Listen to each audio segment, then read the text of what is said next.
राजा तोहरे हलक हमर बढ़ल परेशानी आ घर ही में रहतनी हमर बढ़ल परेशानी घर ही में रहतनी बंद होत नहीं गिरल पौला लगा हो आ दर्द करे हल्का हल्का हो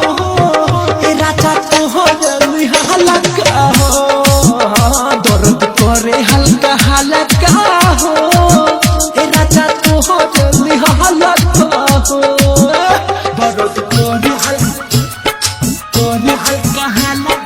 डीजे कंचन राज दर्द करे हल्का हल्का हाजीपुर वैशाली तोहरे हलका हो दर्द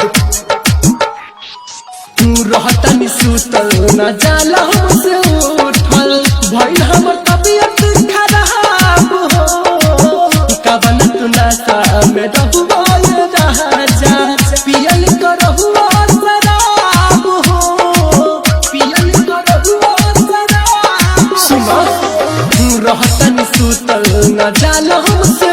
उठल भइल हमर तबियत खराब हो कवन तू नशा में रहुआ राजा पियल करहुआ शराब हो राजा अब नहीं मिली अब दूर भइल दिली राजा अब नहीं मिली अब दूर भइल दिली हम मानब नहीं तोहरो कहला का हो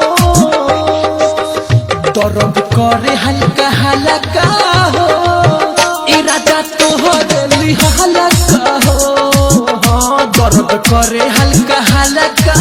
हो राजा तोहरे हलका हो दर्द करे डीजे कंचन राज दर्द करे हाजीपुर हल्का वैशाली हो राजा तोहरे हलका हो बानी पछतात जनी कहरा तू बात बड़ी महंगा पड़ल बा तोहर प्यार हो अजय जनबी दर्द बुझल नया भी भारत बड़ी हथियार हो भारत बड़ी हथियार सुना बानी पछतात जनी कहरा